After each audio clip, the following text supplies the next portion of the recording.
Boa tarde, eu me chamo Natanael Teixeira Canuto, estou apresentando agora a atividade 2 do curso de Engenharia de Estrutura de Concreto, onde essa atividade ela vai falar das ligações entre elementos pré-moldados.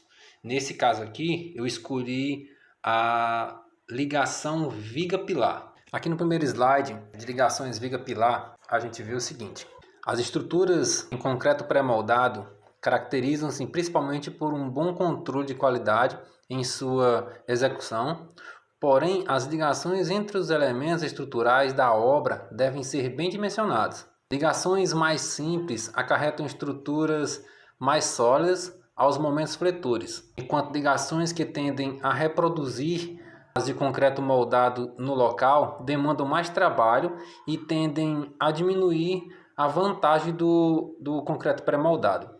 Isso quer dizer, o concreto pré-moldado ele deve ser bem dimensionado, né?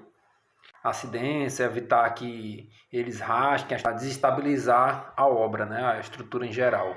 No segundo parêntese, diz o quê? Que as ligações mais simples acarretam estrutura mais sólidas. Ou seja, o concreto pré-moldado, por exemplo, que é colocado diretamente no consolo, né? Aquele que vem e encaixa. Esse concreto, esse pilar e essa viga, elas se encaixam com muita mais facilidade. Ou seja, eles agilizam a obra, né? Você vem, conecta uma na outra ali, encaixa uma na outra, faz a ligação entre elas e já tá pronto. A obra já pode dar continuidade.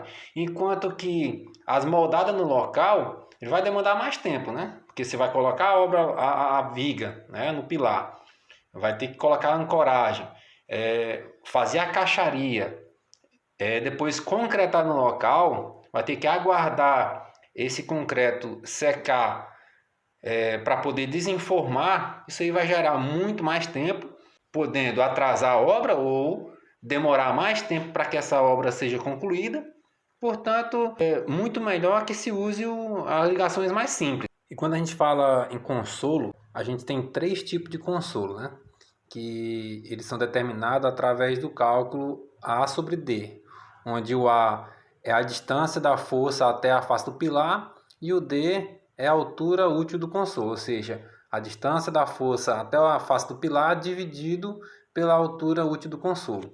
Quando o resultado desse cálculo ele fica menor que 0,5, significa que o consolo é muito curto.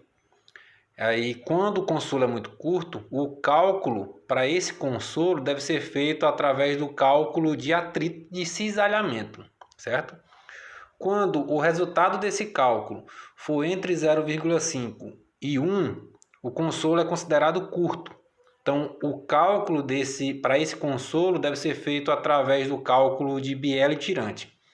Já se o resultado do cálculo ficar entre 1 e 2, o consolo é longo. E o cálculo desse consolo deve ser feito através de viga. Ou seja, ele não é mais nem considerado como um consolo curto ou muito curto, ou seja lá o que for. Ele vai ser considerado como uma viga.